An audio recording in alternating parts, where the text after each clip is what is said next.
Graça e paz, estamos no quinto dia da nossa Semana da Gratidão e estamos no momento meditando na Palavra de Deus no Salmo de número 77. E eu estou dizendo que Asaf revela aqui a sua humanidade que está afundada em meio a problemas muito difíceis. E ele, semelhante a mim e a você, revela aqui as suas dúvidas. E quando eu falo das dúvidas de Asaf, elas não começam a se manifestar propriamente dito nas palavras desse Salmo 77. Porque se você olhar para o livro dos Salmos, você vai perceber que você tem aí uma sequência. O Salmo 76, Salmo de Asaf, o Salmo de número 75, Salmo de Asaf, o Salmo 74, Salmo de Asaf, o Salmo de número 73, Salmo de Asaf. De modo que, olhando do 73 ao Salmo de número 77, estes salmos parecem estar revelando, passo a passo, momento após momento, este coração duvidoso que eu estou dizendo que o Asaf expressa. Por que eu estou falando sobre isso aqui? Porque nós somos quase sempre movidos pela dúvida quando estamos imersos nos problemas e em meio às adversidades da vida. E ele expressa isso. Claro que o Salmo de número 77, já nos primeiros versículos, quando ele está em meio a esses problemas, ele diz que clamou ao Senhor. Mas esse que clama no Salmo 77 já vem desde o Salmo 73, dizendo algumas coisas dessa sua experiência existencial, que para ele ela é uma experiência que transita entre dois pontos importantíssimos. O primeiro ponto tem a ver com a sua espiritualidade, que o leva a ser alguém capaz de adorar a Deus, que o leva a ser alguém capaz de transformar os seus problemas em cânticos. É a sua espiritualidade. Por mais que ele se mostre como alguém que se move em meio a questionamentos e dúvidas, nós percebemos que Asaf é alguém que está transformando em hino, em canção, as lutas existenciais do seu próprio coração. Mas segundo, nós temos aqui um outro ponto a considerarmos. É que em meio a esses problemas, este Asaf não só mostra a sua espiritualidade, como ele mostra esse mergulho profundo naquilo que seria, eu diria, uma aparente insatisfação. E escute, isso faz parte da vida de cada um de nós como seres humanos. Não deveria, porque nós temos o testemunho no nosso coração de um Deus fiel, mas nós somos levados e quase sempre conduzidos no caminho da vida por situações que nos levam a demonstrar a nossa mais profunda insatisfação. A questão é, se eu falo da espiritualidade de Asaf e digo que ele é alguém que transforma a dor em cânticos, como eu posso dizer que ele revela-se como um ser insatisfeito? Aqui a questão é que a insatisfação dele não é com Deus, porque Deus, ele sabe, é aquele que tem sustentado, trabalhado e agido por ele ao longo de um bom tempo, mas ao longo de uma vida. Mas a insatisfação dele é com as circunstâncias que estão cercando a vida dele e ele não consegue vencê-las, e ele sabe que não consegue vencê-las porque sim, existe uma vontade de Deus para a vida dele que está se manifestando nesse momento, e ele vai descobrir essa vontade de Deus no decorrer, por exemplo, do Salmo de número 73. E você lembra que o Salmo 73, que está ligado ao 74, ao 75, ao 76 e ao 77, que são os salmos de Asaf, ele diz que os seus pés quase se desviaram do caminho do Senhor. E a pergunta era, por quê? Que ele estava se sentindo como alguém que estava afastado. E ele diz, porque ele decidiu olhar a prosperidade dos ímpios. O Asaf começou a ser atormentado, eu diria, por uma ação do Deus das riquezas, descrito por Jesus como Mamon. E que o próprio Jesus disse que ninguém pode servir a dois senhores, porque há de amar a um e odiar o outro.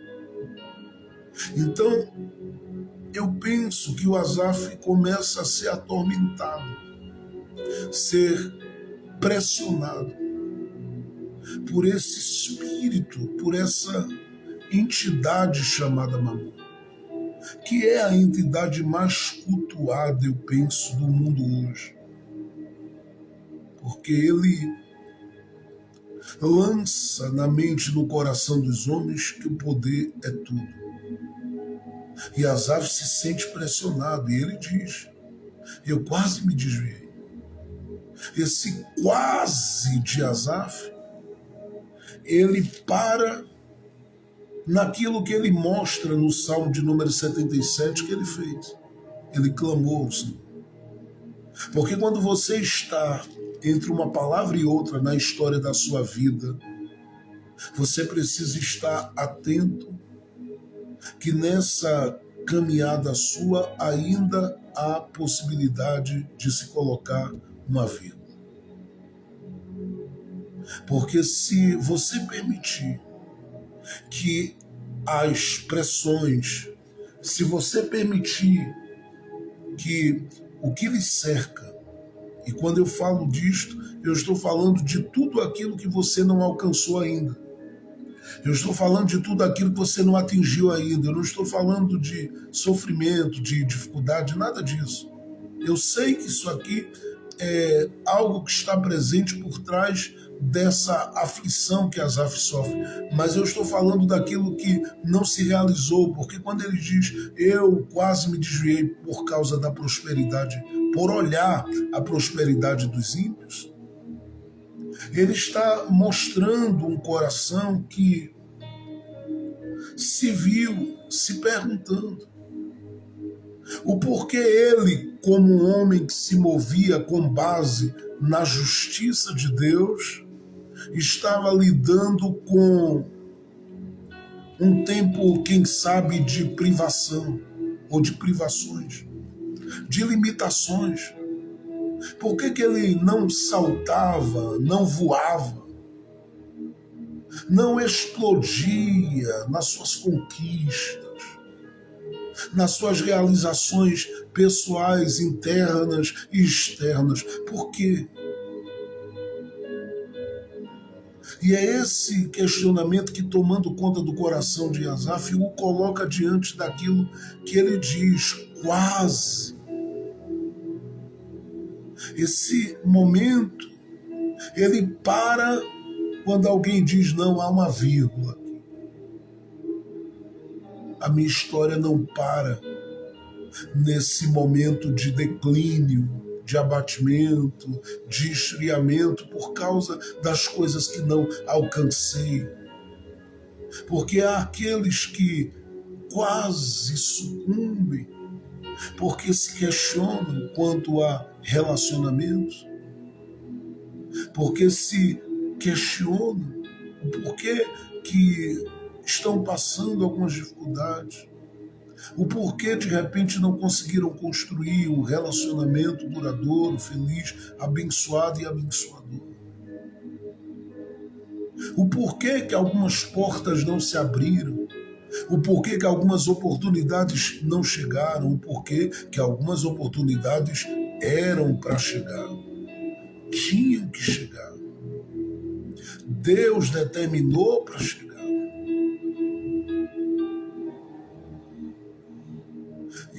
E essas oportunidades parecem ter voado das suas mãos, sem que você entendesse o porquê. E eu estou dizendo Deus determinou porque a gente faz essa leitura. Eu creio que tem promessa. Deus disse para mim e de repente algumas coisas fugiram. É nesse quase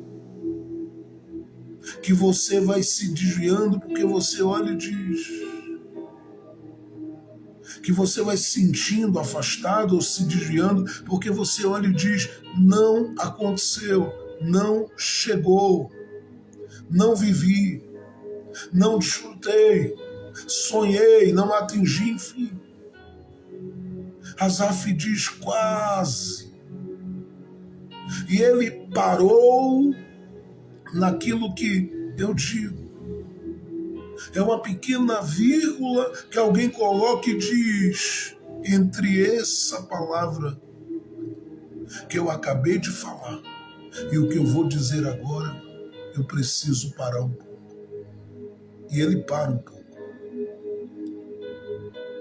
E como eu disse, lembre-se, tudo começa no Salmo 73 para chegar no 77. E nesse Salmo 77, essa vírgula dá a ele a oportunidade de parar e dizer, eu clamei a Deus. Ele clamou em que momento? Ele diz no Salmo 77 aquilo.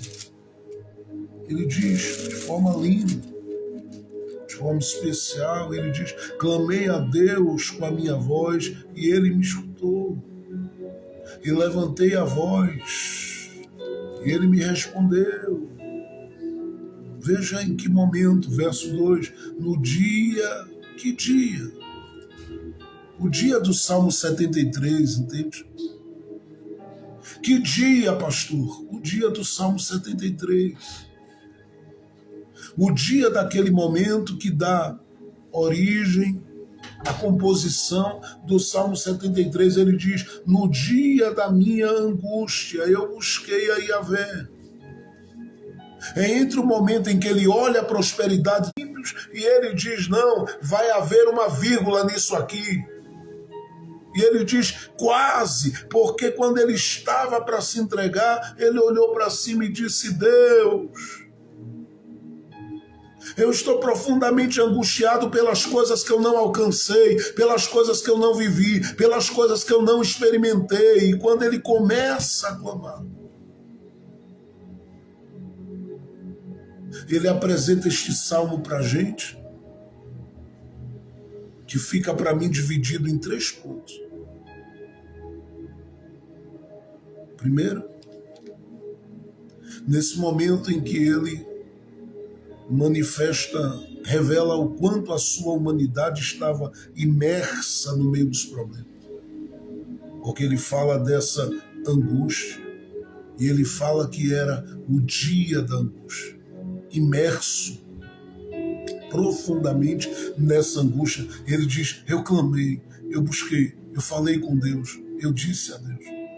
Então ele mostra muito dessa humanidade durante este Salmo de número 77, e ele faz isso entre o verso 1 até o verso de número 8. Depois ele vai trazer uma outra parte desse salmo interessantíssima, que é o momento em que ele começa a abrir um parênteses entre o início e o fim do salmo, eu diria, para refletir sobre aquilo que paralela a nossa humanidade, imersa em problemas, se manifesta diariamente na nossa vida. E o que é, pastor? A bondade de Deus. Bondade esta que nós passamos o mês de novembro todo falando sobre ela aqui. E que estamos debaixo dela. E que somos seguidos por ela. E que se cremos que o Deus do salmista Davi é o nosso Deus, nós dizemos, como ele disse no Salmo de número 23, no último verso, que bondade e misericórdia o seguiria todos os dias da sua vida. E nós estamos debaixo dessa bondade, nós estamos cercados por essa bondade, nós estamos acolhidos nesta bondade, nós estamos sendo movidos a partir desta bondade, nós estamos sendo a cada dia amparados nesta bondade, nós estamos escondidos por esta bondade, nós estamos supridos por esta bondade, nós estamos alimentados por esta bondade, nós estamos todos os dias da nossa vida abraçados por esta bondade de Deus. E ela é bondade de Deus em mim e em você, principalmente quando a gente está vivendo esse momento em que a gente se sente imerso no meio dos problemas, no meio das lutas, no meio das dificuldades, no meio dos ventos, no meio das tempestades. Quando a gente está olhando e dizendo muita coisa do que eu sonhei, busquei, lutei, pedi, não veio. Essa bondade de Deus se manifesta. E nesse Salmo de número 77, depois de ele mostrar o quanto a humanidade dele está mergulhada nesses problemas, ele mostra que ele ainda crê que a bondade de Deus está operando em seu favor. Por exemplo, do verso de número 9, eu diria até mesmo do verso de número 9, do verso de número 8, mas do verso 9 até o verso de número 14.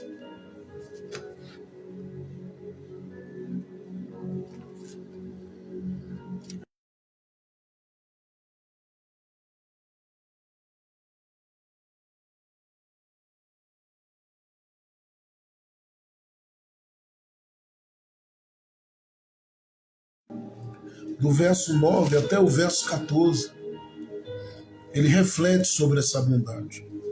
Porque se você olhou com carinho aí, melhor dizendo, no Salmo 77, você deve ter, no mínimo, percebido algumas coisas aí.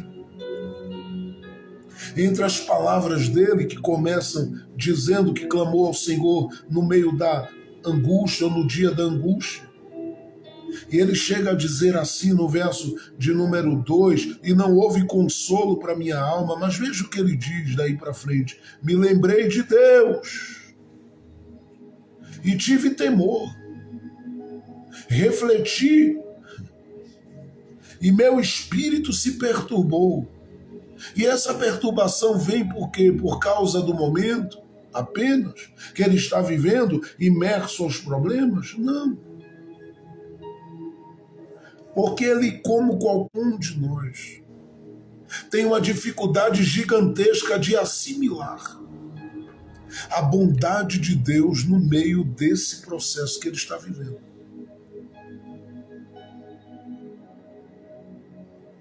A coisa, ela trilha esse caminho aqui. Por que Deus me sustenta com vida, mas não resolve de imediato isso aqui que é tão pequeno? Porque, para você, qual é o mais difícil? Abrir a porta ou te manter respirando? Estou falando para Deus. Você logo dirá, pastor, para Deus não há nada difícil, não há nada impossível. Estou falando do ponto de vista humano.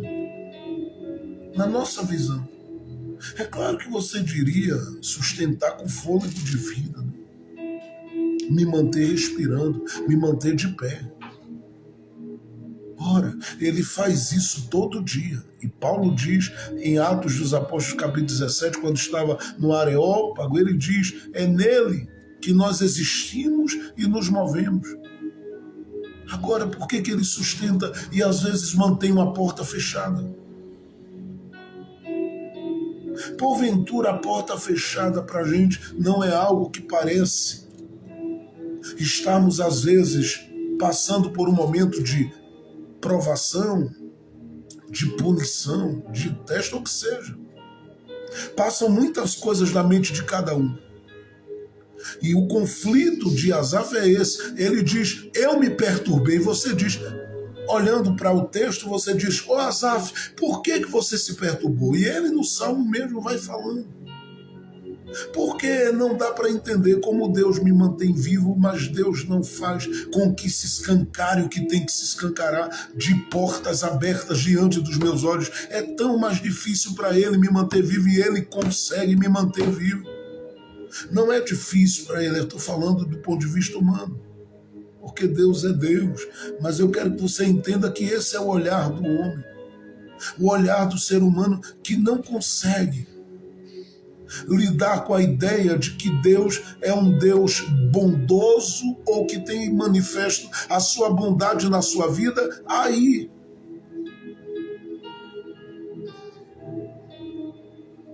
É o livro de Daniel, lá no capítulo de número 3, lembra? Quando todo mundo está ali naquele cativeiro babilônico, se ergue uma estátua, se diz que se deve prostrar e adorar a ela, e reverenciá-la. E aparece ali uns 3 meninos crentes, amigos de Daniel, que dizem, não, nós não vamos nos curvar. Nós só nos prostramos diante do Deus vivo. E diz a Bíblia que aquilo gerou para eles um grande problema. E aí acenderam uma grande fornalha. Mandaram aquecer lá umas 7 vezes. Amarraram os meninos.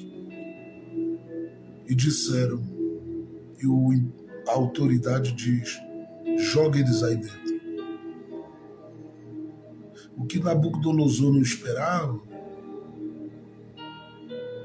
é que Deus já estava no meio daquele fogo. E os meninos são jogados ali. Olha que coisa. Você diz, mas Deus, por que permitir entrá-los ali? Não podia mudar o coração, a mente do homem e não permitir que fizesse o mal daquele aos meninos? É onde a gente não compreende que a bondade de Deus, ela é bondade no meio desse fogo. A gente não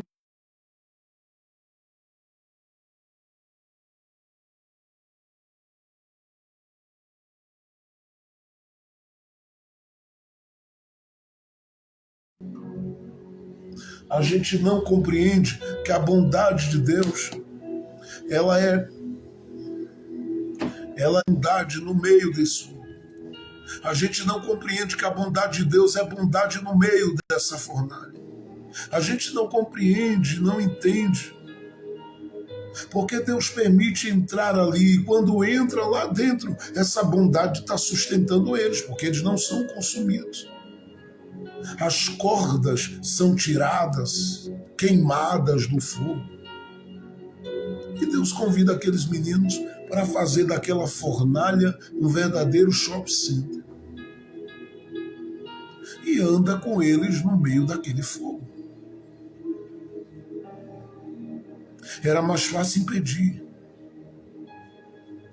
Mas a coisa ficou naquele nível para que Deus fosse honrado diante de todos ali na Babilônia. A gente não vai entender nunca essa presença da bondade de Deus em nós, em meio ao que a gente passa. Porque a nossa humanidade mergulha no que a gente passa, como a humanidade de Asaf mergulhou. Ele disse, que dia terrível. Ao mesmo tempo diz, mas me perturbei. E você diz por quê? E Asaf continua, é porque eu fiquei refletindo no meu espírito. Sobre o que, Asaf? E ele, como um bom filósofo, mas também como um bom teólogo e um bom crente piedoso. Ele diz que Deus é um Deus bom, né? Eu sei que a gente está olhando, e agora ele não se coloca aqui sozinho, mas ele dá voz a outros. Ele diz, eu sei que a gente está olhando e parece que a palavra de Deus nos falta. Só que a minha pergunta é, ela faltou por gerações? Alguém logo diria, não. Ele diz, então não nos faltará. É que ele está segurando a palavra para trazê-la como resposta à nossa vida no momento certo. E aí ele diz, porventura a sua misericórdia cessou? Porventura a sua misericórdia cessou? Isso aqui é Asaf, o filósofo, falando, mas também o teólogo se expressando, também o crente piedoso se expressando. Ele diz, Deus, aqui para nós, Deus, porventura, a tua misericórdia cessou sobre a terra, tua bondade cessou. Eu estou vivo, né? Então a tua bondade está em mim. Ah, mas eu sei que ao mesmo tempo em que eu respiro essa bondade, eu estou percebendo que algumas coisas não mudaram, sim. Mas eu olho para as coisas que não mudaram, ou eu deixo me mover por essa bondade. Porque essa bondade me mantém de pé. Eu poderia estar morto. Eu poderia estar agora sepultado, porque já se passou tantos caminhos, já vivi tantas experiências doídas, já lidei com tantas agonias, com tantas crises e com tantas angústias profundas. Já desci o pior dos vales. Poderia não estar aqui, mas se eu estou, o que é que me sustenta? É a bondade de Deus. Com essa bondade eu estou dizendo que o que dele há de melhor está sobre nós todos os dias, agindo, mesmo quando o Espírito está vivendo este conflito entre a realidade da aflição e a realidade do Deus que está com a mão forte dele presente na sua vida, lhe sustentando. Mas eu preciso correr. Só que antes disso, eu digo, ele está aí. E a prova disso é que você é alvo da misericórdia dele todo dia. E eu não canso de dizer isso enquanto prego aqui. Porque eu tenho falado sobre a soberania de Deus e os seus atributos durante muito tempo aqui nas lives. Claro, vivendo o tempo que nós vivemos, em que em tudo, nós somos motivados a agirmos por conta própria e andarmos nessa terra como se não existisse um Deus no céu. Há uma necessidade de resgatarmos a nossa memória, na nossa memória, as coisas boas que Deus já realizou. E precisamos não só resgatar as suas ações, mas resgatarmos quem Ele é. Ele é um Deus onisciente, Ele é um Deus onipotente, Ele é o Deus onipresente, Ele é o Deus onibenevolente. E nós precisamos ter essa visão plantada no nosso espírito, porque só assim tudo ao nosso redor que parece grande demais tem que ficar pequeno. Porque o seu Deus de verdade é quem é grande na história da sua vida. Qual é o conflito que você vive? Talvez você diga, pastor Jefferson, o conflito que eu vivo é justamente o fato de saber que eu estou passando por uma luta, mas Deus está aqui. Por que que Ele não resolve algumas coisas? Ele está agindo, sim. Não da forma que você pensou, projetou. Mas tem muita coisa que Ele está construindo em você que você não está percebendo. Tem muita coisa que ele está agregando em você que você não está percebendo. E se ele foi poderoso para agir no meio daquela fornalha, e socorrer, amparar, acolher, ajudar e livrar aqueles meninos dentro daquela fornalha, o que é que ele não pode fazer dentro da situação que você vive aí? Porque a gente vive as nossas fornalhas, às vezes, na vida. São pequenos tempos de provação, mas a gente vive as nossas fornalhas.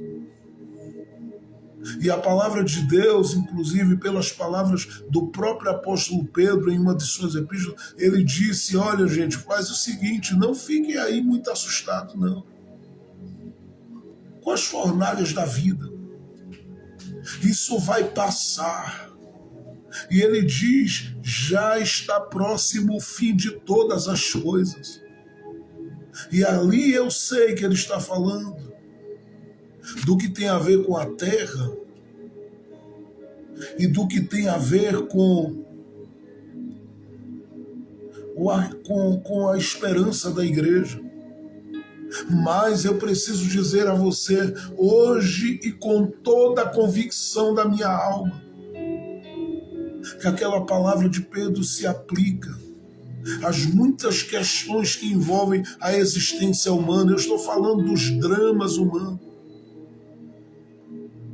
Por que alguém está fazendo mal e parece que está voando e prosperando e crescendo, e aqueles que parecem que em todo o bem que fazem, as coisas estão ainda dentro de um limite, Deus está cuidando, Deus está agindo, mas parece que não consegue romper. Eu sei que esse é o questionamento da nossa vida, mas o Senhor é Deus,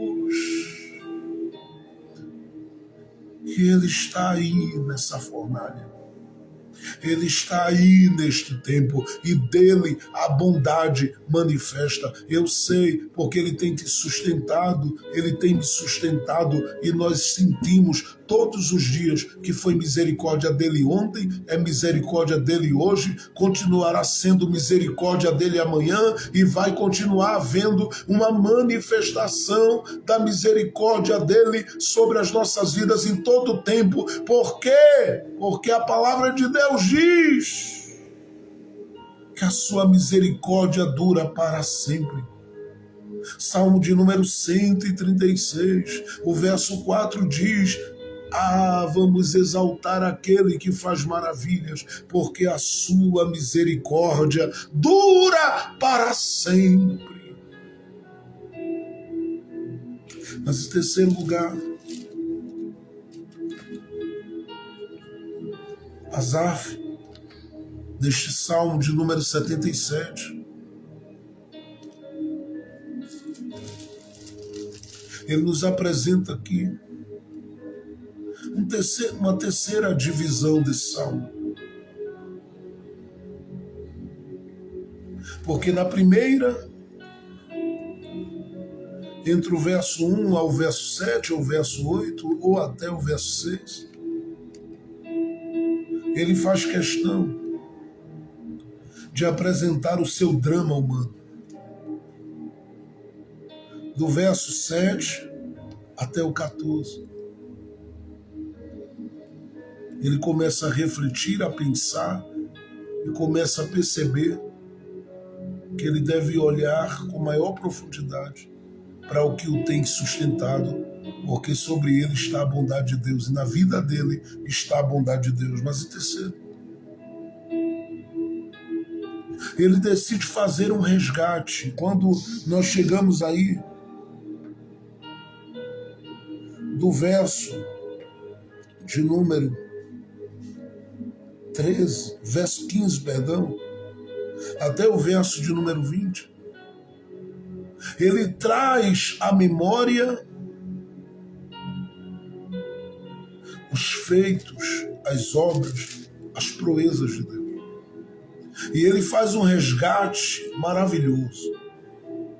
Porque o homem que começa com o drama que ele começa, desde o Salmo 73 até chegar ao Salmo 77, e nesse Salmo 77 ele diz, eu clamei no dia da minha angústia, ele olha para a bondade de Deus e da bondade de Deus ele vai simplesmente abrir a porta para resgatar a memória dos feitos de Deus. E quando nesse Salmo 77 ele faz isso, tudo muda. Tudo muda.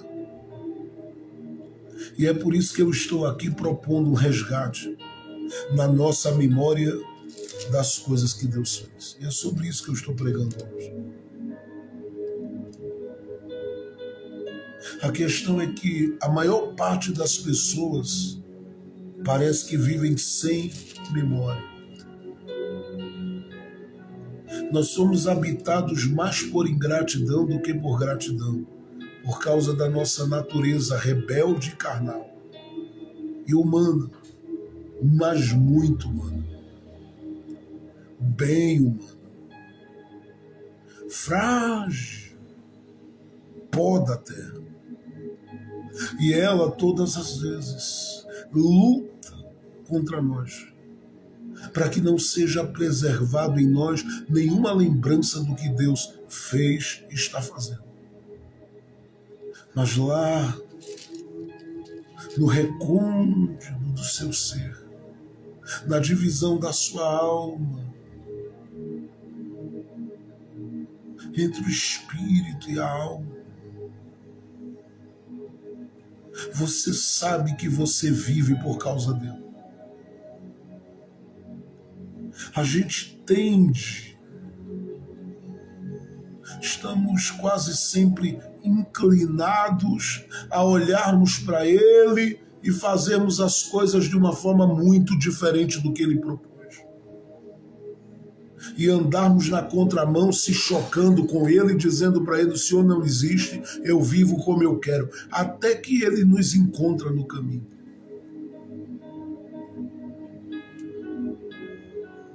Mas como ele nos ama e é misericordioso, ele não nos encontra para nos matar, ele nos encontra para nos transformar, para mudar a nossa rota e plantar dentro de nós um espírito excelente. Mas para isso, ele o faz para gerar em nós a memória do que ele já fez. E eu quero parar nesse ponto aqui para falar duas coisas e já vou encerrar para a gente poder orar, porque já tomei muito tempo aqui do tempo que eu tenho disponível. Salmo 77. É lindo que está apresentado aí na Bíblia e é lindo que é dito aí. E essa parte agora é a parte mais gloriosa, porque para você resgatar,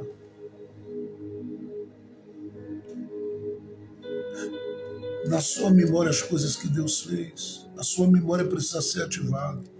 O salmista diz: eu me lembrei. Eu me lembrei. Eu olho para a parábola do filho pródigo, por exemplo, e quando vejo ele lá no meio dos porcos, né, conforme Jesus disse, a Bíblia diz que ele, caindo em si, disse algumas coisas. E está escrito que ele se lembrou de coisas. E decidiu voltar para o Pai. Em Apocalipse capítulo 2, quando Jesus fala com uma das igrejas da Ásia Menor, que era a igreja de Éfeso, ele diz a essa igreja assim: olha, vocês precisam voltar. Mas para vocês voltarem, vocês precisam lembrar de onde caíram. O que Jesus estava propondo era uma ativação da memória.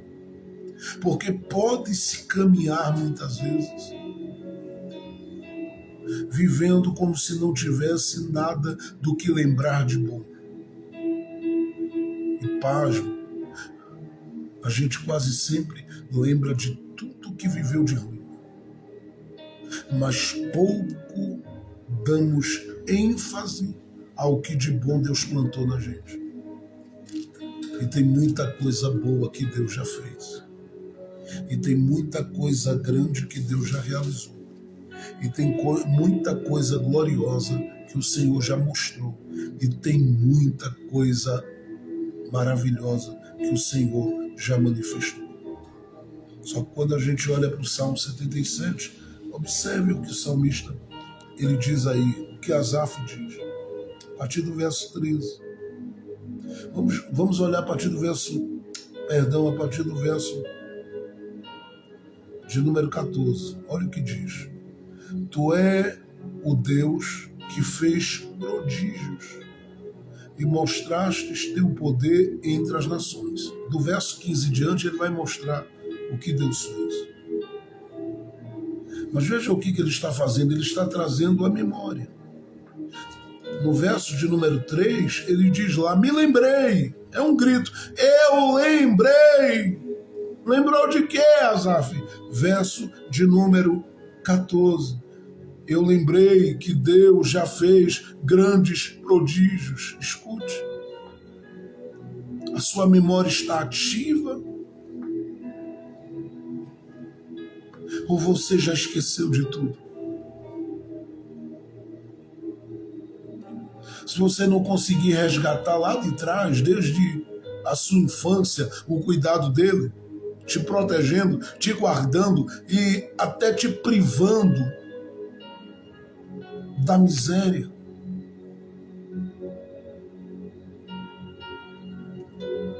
Dá uma olhada para 2020 e vê aquele caos causado pela pandemia e se pergunte, como é que você sobreviveu àquilo?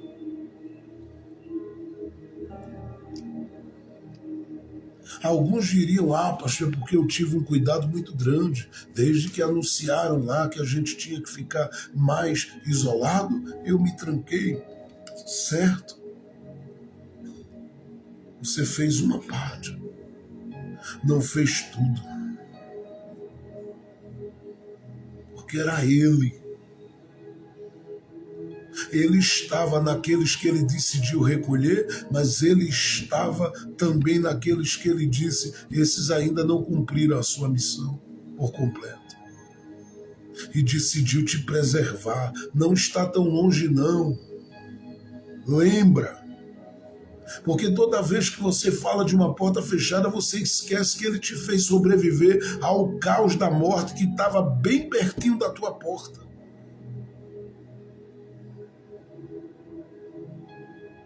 Tem uma série de coisas que a gente era para estar fazendo em forma de gratidão a Deus todo dia por termos continuado debaixo do seu cuidado até aqui. O Senhor sabe da sua vida, o Senhor sabe da sua história, o Senhor sabe do seu momento, o Senhor sabe o que você passa, o Senhor sabe o que você está passando. E Ele vai agir em teu benefício. Ele vai agir em teu favor. Mas Ele primeiro quer ativar essa mente. Ele quer ativar essa memória e lembrar como Ele te conduziu na tua profissão. E às vezes a gente não consegue nem agradecê-lo com uma semente que a gente planta, que a gente poderia plantar. Porque a gente acha que tudo que a gente viveu só foi por causa da gente mesmo. E eu digo, foi Deus. Foi Deus. Foi o Deus de Abraão, o Deus de Isaac, o Deus de Jacó, o Deus de Josué, o Deus de Moisés, o Deus de Jesus. E que em Jesus se revelou para a gente. Foi Ele.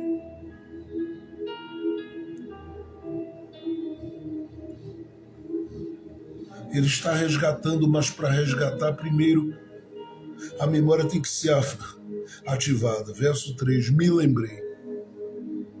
Lembrou de quê?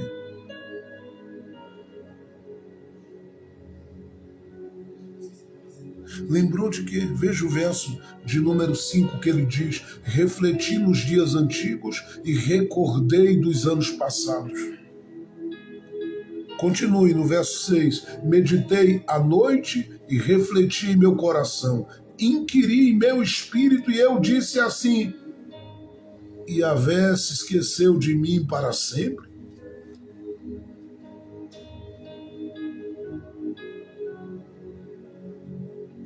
Não me será mais favorável ou propício? Em outras palavras, não estará atento às minhas orações e não me socorrerá mais? Não me alcançará, não me tocará, não me abençoará, não me levantará, não me favorecerá mais? Ele vai fazer.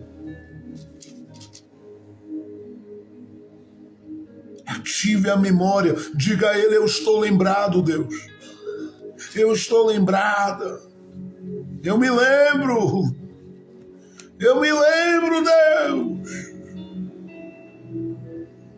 Eu me lembro do teu cuidado, eu me lembro dos teus livramentos, eu me lembro daquela porta que o Senhor abriu, eu me lembro da oportunidade, eu me lembro do que o Senhor fez e eu sei que o Senhor vai fazer de novo, porque o Senhor um dia cuidou de mim de uma forma espantosa e vai continuar cuidando. Eu me lembro, eu lembrei, eu me lembro, eu lembrei. Eu me lembro. Segundo, o que é que ele faz para resgatar na sua lembrança os feitos de Deus? Em segundo lugar, ele foca nas coisas que de mais importante o Senhor realizou. E escute, tudo que Deus faz é grande e importante. Mas aqui ele vai focar naquilo que ele considera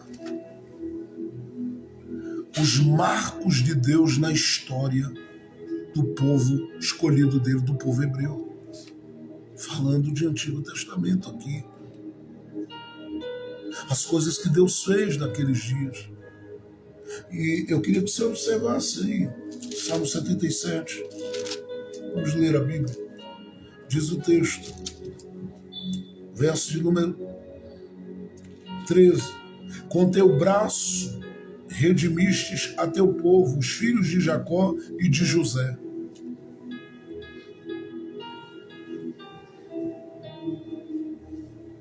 Verso 16. As águas te viram, ó Deus. As águas te viram e se agitaram. Também os abismos estremeceram. E as nuvens derramaram água, trovejaram os céus dos céus, também teus raios eram disparados. O estrondo dos teus trovões está nos redemoinhos, teus relâmpagos iluminaram o mundo, e a terra se estremeceu e tremeu. E aqui eu quero que você observe que ele diz assim, verso 19, no mar está o teu caminho. Eu vou voltar nesse ponto depois. No mar está o teu caminho. Por que ele diz isso? Por causa do que ele disse aqui. Verso 16, as águas te viram. Preste atenção nisso aqui, porque isso aqui é muito forte, gente.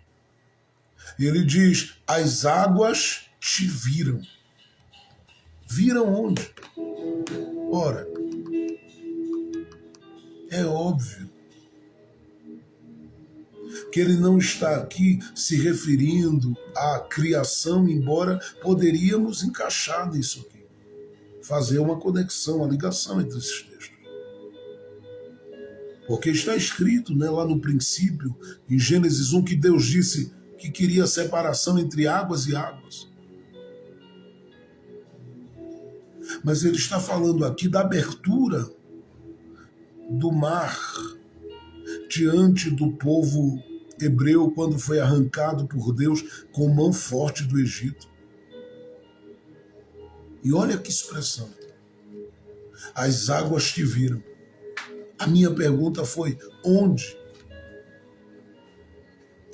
Porque diante do quadro, você lembra, Faraó vem perseguindo o povo está andando, tem o mar diante da sua frente, olha para os lados, não vê possibilidade de escapar das mãos de Faraó, reclamam, questionam, ficam duvidosos.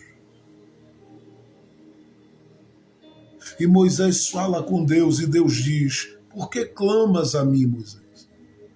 Diz aos filhos de Israel que marchem.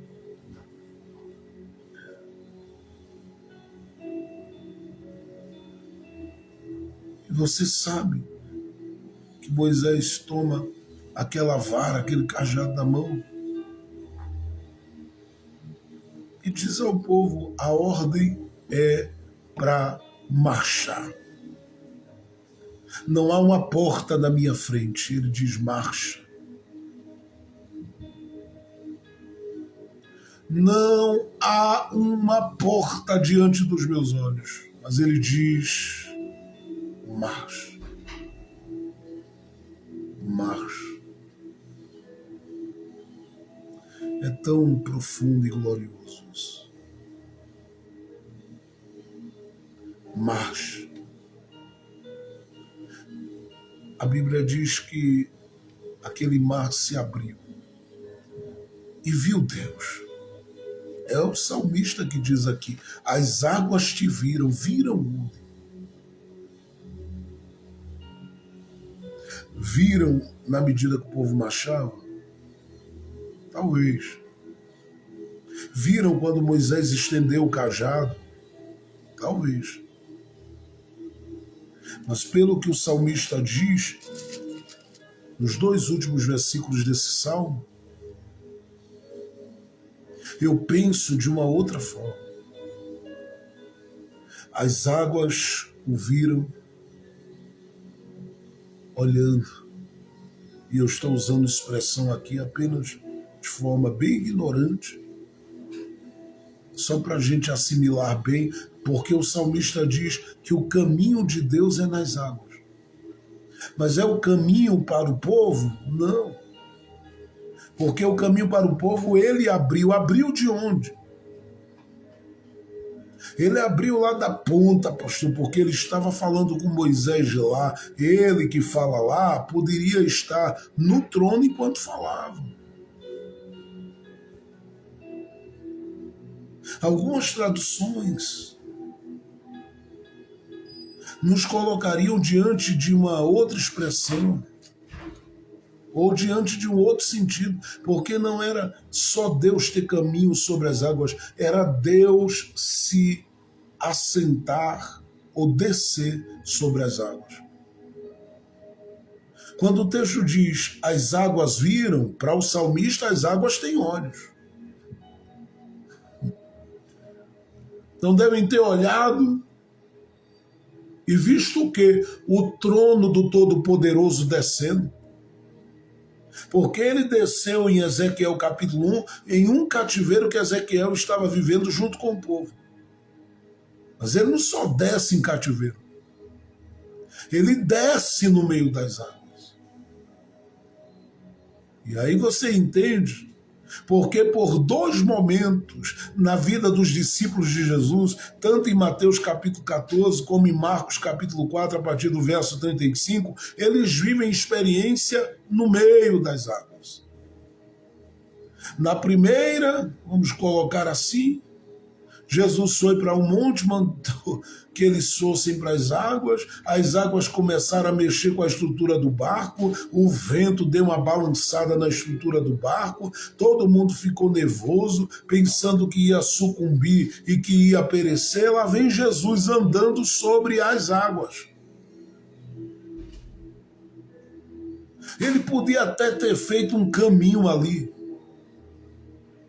aberto aquelas águas no meio. Ora, se Josué com o povo passou a pés enxutos pelo Jordão, Moisés e o povo passaram a pés enxutos pelo mar, que a gente chama de Mar Vermelho, outros dizem que é o Mar de Juncos.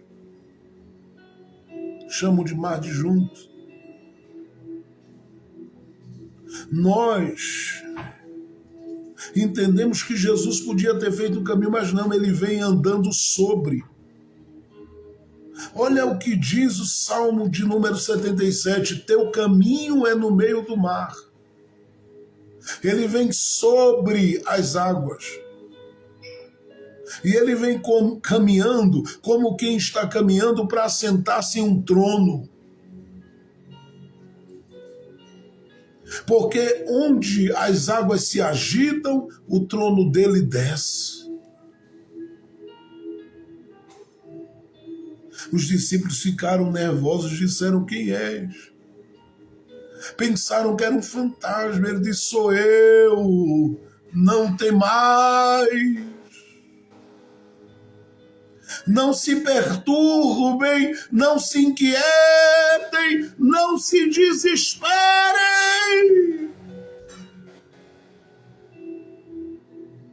E quer ver uma coisa linda nesse texto? É que a Bíblia diz, né, que Pedro falou: se és tu, me manda aí andou um pouquinho, daqui a pouco olhou para um lado, para o outro, se viu sucumbindo. Jesus foi lá, pegou na mão dele, e diz a Bíblia que ambos entraram dentro do barco, e quando ele chegou no barco, tudo cessou. Porque o barco ali serviu naquele dia como um trono dele. Era como se ele estivesse se assentando no trono no meio das águas, as águas cessaram. Lembra dos discípulos em Marcos 4,35, indo para a região de Decápolis, o conjunto das 10 cidades, com Jesus? As águas se levantando, os ventos soprando, uma agitação tremenda. No meio do mar eles dizem: mestre, não te importa que pereçamos? Jesus se levanta e diz: mar. E ele tem caminho aqui, esse eu conheço. Mar, estou falando do mar, olhando, é ele, ó. Ele tem caminho no meio do mar. Ele diz: mar, acalma-te. Vento, aquieta-te. E tudo se fez bonança. O que eu estou dizendo é que ele estabelece o seu trono no meio das águas. E não importam se essas águas, muitas vezes na sua vida, são as águas que revelam a força da depressão, ele vai te tirar disso. Porque ele tem caminho no meio das águas. E ele revela o seu poderio, o seu senhorio, o seu domínio, a sua autoridade sobre as águas. E ele está fazendo isso com você. Ele está fazendo isso com a sua casa. Ele está fazendo isso com a sua família. Vai cessar tudo que se ergueu, porque ele tem caminho aí no meio. Foque naquilo que Deus fez e marcou a história de muita gente. Todas as vezes que você quiser se levantar do meio do caos, traga à sua memória as coisas que marcaram profundamente. Lembre de curas, lembre de restauração, lembre.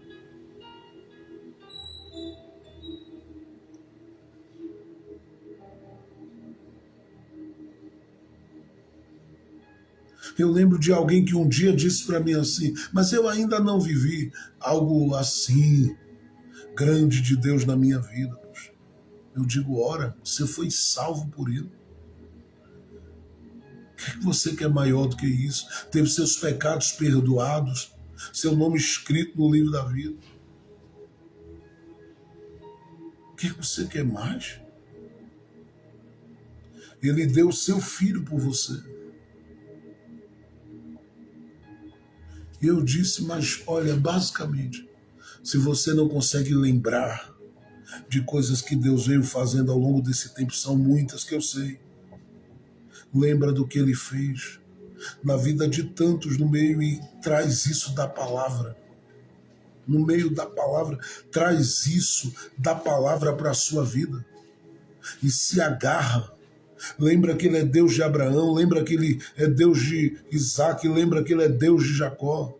Lembra das muralhas que caíram, lembra do Jordão que abriu, lembra dos leões que fecharam as suas bocas diante de Daniel. Lembra dos feitos dele. Eu estou dizendo, resgate o que marcou, e você sobreviverá ao que quer que seja que esteja diante de você. Eu vim profetizar nesta manhã que nada prevalecerá contra você, porque mais forte é o seu Deus, maior é o seu Deus. Aleluia. Glória a Deus. Bendito é o nome de Deus. E aqui eu encerro. Porque o que é que mais ele lembra? O que é que ele faz para resgatar essa memória dos feitos de Deus? Ele foca nas coisas que são mais marcantes. Mas ele lembra de uma coisa muito simples, preste atenção, mas que era extremamente necessária e revelava-se uma manifestação tremenda do amor de Deus para com o seu povo. E o que é, pastor? Veja o verso 20. Guiaste o teu povo como ovelhas por meio de Moisés e de Arão. Aqui tem 2 pontos e eu encerro. Primeiro, que Deus foi quem guiou. E aqui eu digo, foi Deus e é Deus quem te guia. Todos os dias Ele está guiando você. A Bíblia diz que esse Deus é o Deus que é o nosso guia além da morte. Ele guiou. A gente pode dizer todos os dias. Ele guiou por onde? Ele guiou no caminho do deserto. Nós podemos dizer todo dia, não faltará direção para as questões, para as escolhas, para as decisões, para o que eu tenho por realizar.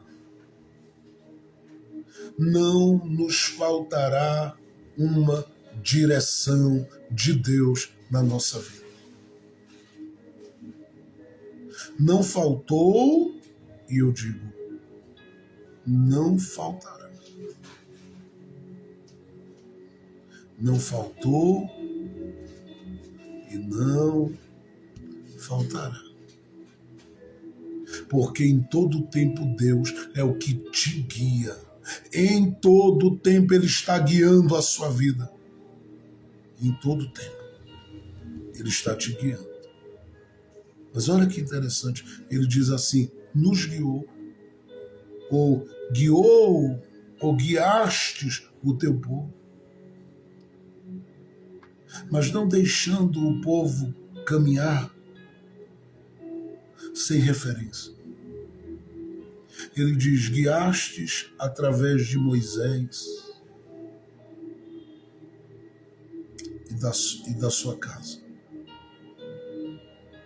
Guiastes através de Moisés. Era um elemento humano, um instrumento humano, sendo usado por Deus para estar presente na vida de quem estava no deserto e precisava ser conduzido. Aqui entra o valor de algumas coisas. Primeiro, de pessoas humanas que se importam com a gente na nossa vida. Essas a gente tem que valorizar. E eu sempre bato nessa tecla porque a gente quase não valoriza. Às vezes você valoriza quem mais te destrói, mostra que com relação a você não é tão verdadeiro, e às vezes se dá um valor e tem um cuidado gigante com isso. Mas deixa de valorizar muitas vezes quem te valoriza. Gente, tem pessoas que Deus coloca para serem presentes como presentes de Deus nas nossas vidas. Aqui entra o valor de um pastor que ama a sua alma, que é sincero diante de Deus e para com a igreja naquilo que está fazendo para o Senhor. Mas isso é um outro ponto. Aqui entra o valor das pessoas que estão presentes da sua família na sua vida. Aqui entra o valor dos relacionamentos. Guiastes o teu povo, mas não só guiaste, os guiastes usando instrumentos humanos para fazer. Deus tem te abençoado, porque Ele não tem te deixado caminhar nem isolada, existencialmente falando, nem tampouco sem saber para onde ir. Ele tem em todo tempo te presenteado com direção, todo dia, pela sua palavra. Agradeça a Ele por isso, exalte a Ele por isso, celebre a Ele por isso e honre o nome dEle por isso.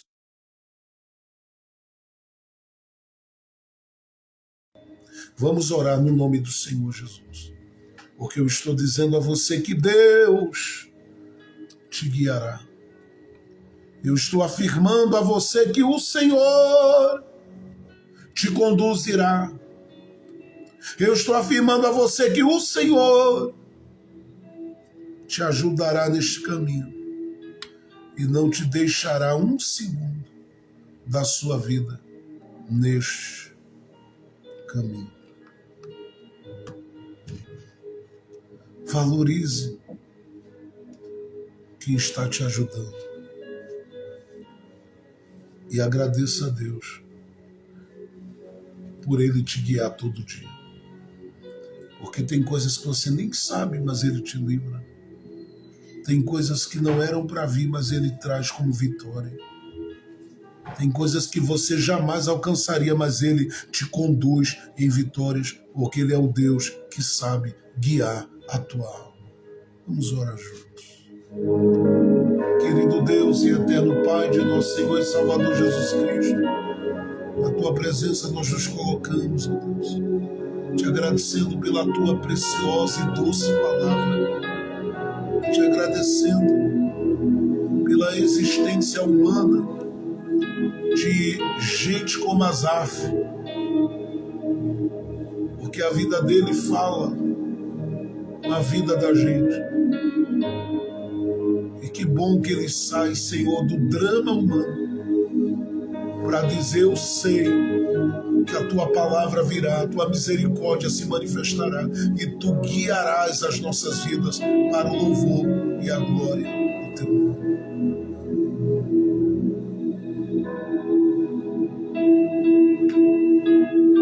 Eu te peço neste momento em favor de cada homem, eu te peço neste momento em favor de cada mulher, para que o Senhor possa proporcionar a eles, ó Deus, uma tarde debaixo da Tua bênção, uma tarde debaixo do Teu cuidado, uma tarde debaixo da Tua proteção. Obrigado por essa semana que a gente tem vivido. Obrigado pelo Teu acolhimento esta semana. Obrigado pelo Teu abraço esta semana. Obrigado pela Tua força esta semana. Obrigado por tudo que o Senhor tem feito em nosso favor e tudo que o Senhor, eu sei, ainda hoje fará. Porque nós confiamos no Senhor. Por isso, estende as Tuas mãos e abençoa todo o trabalho realizado, todo o projeto. Faz as coisas acontecerem como Tu projetastes, faz as coisas acontecerem como Tu programastes, faz as coisas acontecerem como Tu estabelecestes. Eu creio em milagre, Deus! Honra o Teu nome na vida dos que Te amam. Honra o Teu nome na vida dos que Te adoram. Honra o Teu nome na vida daqueles que caminham na Tua presença. Honra o Teu nome na vida daqueles que têm esperado em Ti.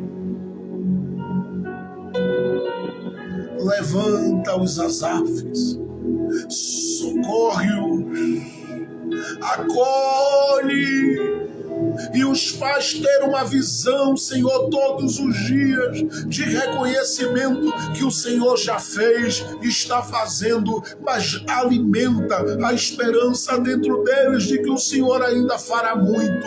Abre portas, Deus, em nome de Jesus Cristo, eu te peço isso, em nome de Jesus. Abre as portas, faz os teus milagres, as tuas maravilhas. Entra neste mês de dezembro ainda com resposta na vida dos irmãos e irmãs que oram conosco, que todos sejam abençoados neste mês e que as tuas chuvas de bênção alcance os teus filhos e que o teu favor os guie em todo o tempo e que a tua misericórdia os cubra e que a tua palavra garanta todos os dias que o Senhor os abençoará cada vez mais enquanto o coração deles olhar para cima dizendo: Deus, eu dependo de ti, coisas maiores tu farás. Em nome de Jesus, para a glória de Jesus, eu oro para que os teus filhos tenham uma tarde feliz, uma tarde próspera, uma tarde de resposta a eles e a todos aqueles que têm enviado seus pedidos de oração, que o Senhor surpreenda cada um, em nome de Jesus. E que a tua bênção de Deus seja uma realidade na vida deste irmão, desta irmã, na vida desta que tem clamado junto conosco neste dia. Que o Senhor continue cuidando, que o Senhor continue trabalhando, que o Senhor continue agindo, que o Senhor continue operando, que o Senhor continue fazendo milagres. Nós somos teus, tu és nosso. Nós estamos em ti e o Senhor em nós. Fica conosco, Deus, e nos abençoa em tudo como crentes e como igreja, para a glória do teu nome, para o louvor do teu nome. Eu te peço assim, dessa forma simples, objetiva e rápida, em nome de Jesus. Amém, amém e amém, Jesus. Deus abençoe a todos e conceda a todos uma tarde abençoadíssima. Que você viva uma tarde e noite feliz debaixo do cuidado de Jesus. E lembre-se que o seu Deus já fez muita coisa e continua fazendo na vida daqueles que esperam nele. Que Ele te abençoe, que Ele te guarde, que Ele te sustente e que você tenha uma sexta-feira muito feliz, assim como um final de semana muito abençoado. Amanhã, se o Senhor permitir, estamos aqui orando juntos e domingo nós voltamos também com o nosso culto da família e vai ser uma bênção para a glória de Deus. Deus abençoe. Não deixe de visitar o site da nossa web rádio, da nossa web TV, e tem abençoado tanta gente. Você vai lá, ouve a palavra, recebe da palavra, compartilha o link da rádio com outras pessoas e diz: olha, escuta aí uma palavra de Deus através dessa web rádio, dessa web TV. E eu sei que gente que está sendo alimentada serão e continuarão sendo alcançadas pelo Senhor. Ore pelo trabalho missionário ali em Moçambique, ore por todo o trabalho ligado à comunidade cristã Casa da Noiva e ore para que a gente tenha um mês muito feliz, sempre debaixo da graça de Deus. Estamos orando por você e a vitória é nossa pelo sangue de Jesus. Que o amor de Deus, a graça de nosso Senhor e Salvador Jesus Cristo, a doce consolação do Divino Espírito Santo seja com todos nós, hoje, agora e para todos sempre. Amém, amém, amém e amém. Deus abençoe. A paz do Senhor Jesus.